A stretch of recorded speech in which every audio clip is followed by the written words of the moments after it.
This is Eric with Astrology for Awakening, and what a beautiful time it is when Venus, the planet of the heart, the planet of the open heart, moves into the sign of Pisces, the cosmic ocean. Venus, as you know, is the goddess, and psychologically the need to form intimate, loving connections. It moves into the sign of Pisces, which is associated with the expansion of consciousness, with the deepest mysteries of consciousness itself. So there's a huge expansion of the meaning and of the experience of love that is available, that is being invited here. It's an awakening to feel into the intimacy that the heart at its deep center has with all of life. This is the opportunity to experience, to understand, to embody the mystical love that the sages of all traditions have spoken of. Rumi says, "Your heart is the size of an ocean. Go and find yourself hidden in its depths." As it says in the New Testament, we are hidden in God for all eternity. God is another code word for that cosmic ocean of beingness itself. In the Gita, it speaks of this attunement when it says in chapter 5, "With the mind and heart fixed on my cosmic ocean." So the one who's speaking here is Krishna, is the essence of love itself. "With mind and heart fixed on my cosmic ocean, the final goal is attained by supreme devotion." That's the feeling state of Venus into Pisces, supreme devotion. Continues, says, "Such souls attain the ultimate goal. Ignorance abated, they become whole." Ignorance in this context is forgetfulness of our true nature. That's the heart, the core, the foundation from which all other ignorance arises.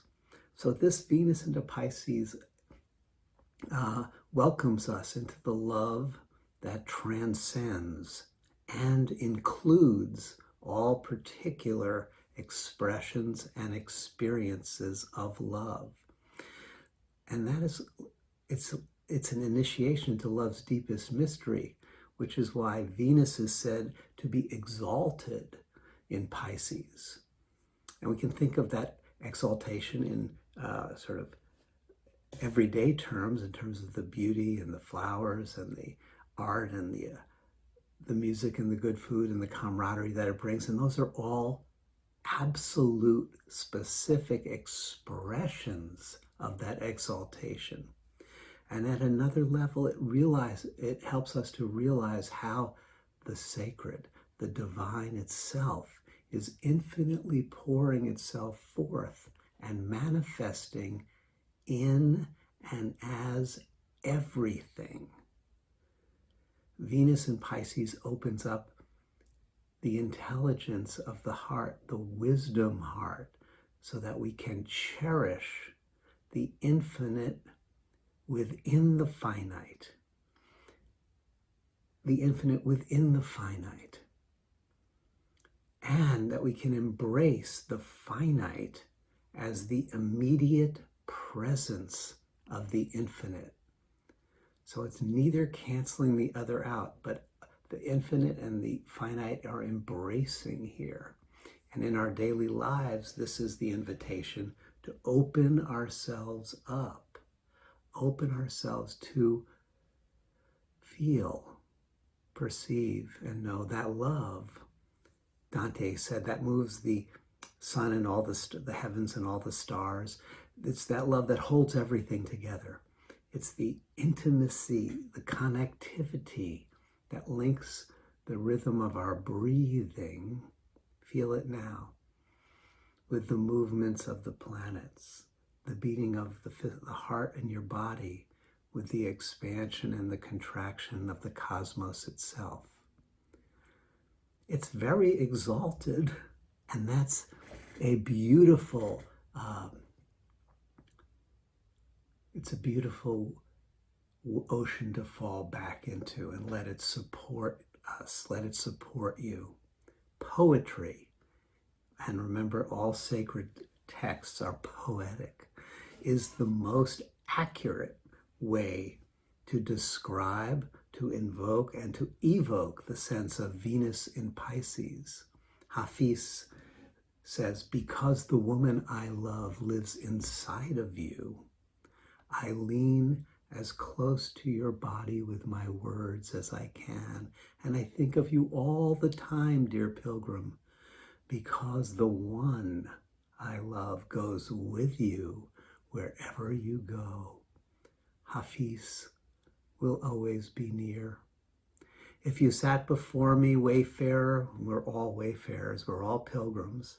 If you sat before me with your aura bright from your many charms, remember Venus brings all the beautiful charms, my lips could resist rushing to you and needing to befriend your blushed cheek, but my eyes can no longer hide the wondrous fact of who you really are.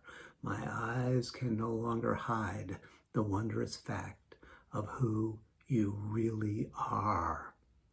Beautiful one whom I adore, the beautiful one, the great goddess, the great divine love, the great radiance, the beautiful one whom I adore has pitched his royal tent inside of you. So I will always lean my heart close to your soul, as close as I can. Yes, indeed, my eyes can no longer hide the wondrous fact of who you really are. This is the call to notice, to recognize, to begin to catch the glimpses, the glimmers of the beautiful one who is inside of everything and emanating and giving rise to everything. Now, it's easy to do this with those we find lovable. And the lovable ones are like our warm-up exercises. It's just getting the heart muscle warmed up. Venus in Pisces is the invitation now to strengthen and stretch, to deepen and purify that vision so that we can sense, see, and know the sacred within all, especially those whom our mind, our conditioning, our personal history may deem unlovable. This isn't about putting on rose-colored glasses in the sense of denying atrocities or trusting naively those who would, hoodwink or harm us in some way. It's about cultivating the capacity to know and to feel no one is beyond love. And that, of course, includes the unlovable parts of ourself, the unredeemed memory tracks in our own psyches. So Venus returns again and again to Pisces as a reminder to our hearts of the boundless capacity of love to infuse and embrace all that arises and to dissolve the boundaries of our protections, the way we hide our own heart from the waves of blessing, from the ocean of love, so that we can discover, as Rumi said, the ocean within your very heart.